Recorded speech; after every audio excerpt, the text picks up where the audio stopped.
ಜನಗಳ ಒಂದು ಹಕ್ಕನ್ನ ಕಸಿತಾ ಇದ್ದಾರೆ. ನಾನು ಅದನ್ನೇ ಹೇಳಿದ್ದೀನಿ. ಚಂದ್ರಶೇಖರ್ ಅವರ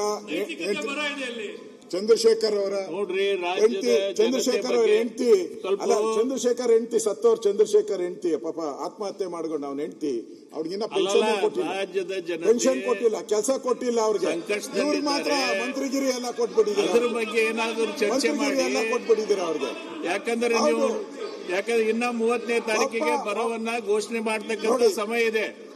ಅಲ್ಲಿವರೆಗೆ ನೀವು ಸರ್ಕಾರಕ್ಕೆ ಏನಾದ್ರು ಸಲಹೆ ಕೊಟ್ರೆ ಅದನ್ನೆಲ್ಲ ಅವ್ರು ಕನ್ಸಿಡರ್ ಮಾಡಬಹುದು. ನೋಡಿ, ಅದನ್ನ ಬಿಡ್ತೀರಿ, ಇದು ಹೊಳೆಮಳ 3 ದಿವಸ ಸಲಹೆ ಅಂತ ಹೇಳಿದ್ರೆ ಅವ್ರಿಗೆ ಫಸ್ಟ್ ಬರ, ನಿಮಗೆ ಮಾನ ಮರ್ಯಾದೆ ಇದ್ರೆ ಬರ ಅಂತ ಘೋಷಣೆ ಮಾಡ್ಬಿಡಿ, ಹಂಗಂದ್ರೆ ಚರ್ಚೆ ಮಾಡೋಣ. ನೀವು ಬರ ಅಂತ ಘೋಷಣೆನೇ ಮಾಡಿಲ್ಲ ಅಂದ್ರೆ ಚರ್ಚೆ ಏನು ಮಾಡಬೇಕು? ಅಲ್ಲಲ್ಲ, ಅವ್ರು ನಿಮಗೆ ಬರೋದ್ ಬಗ್ಗೆ ಚಿಂತನೆ ಇಲ್ಲ. ಸರ್ಕಾರನೇ ಒಪ್ತಾ ಇಲ್ಲ, ಬರ ಇದೆ ಅಂತ ಸರ್ಕಾರಕ್ಕೆ ಜ್ಞಾನನೇ ಇಲ್ಲ, ಗೊತ್ತೇ ಇಲ್ಲ ಸರ್ಕಾರಕ್ಕೆ. ನಿಮಗೆ ಚಿಂತನೆ ಇಲ್ಲ. ಅಧ್ಯಕ್ಷರೇ, ಬರ ಇದೆ ಅಂತ ಯಾರು ಹೇಳ್ಬೇಕು? ನಿಮ್ ಕ್ಷೇತ್ರದಲ್ಲಿ ಬರ ಇದೆಯಾ? ಇಲ್ಲ. ಅದಕ್ಕೆ ನಾವು ಇದ್ರೆ ಸರ್ಕಾರ ಹೇಳ್ಬೇಕಲ್ಲ, ಬರ ಇದೆ, ನಾವು ಬರಕ್ಕೋಸ್ಕರ ಇಷ್ಟು ಹಣ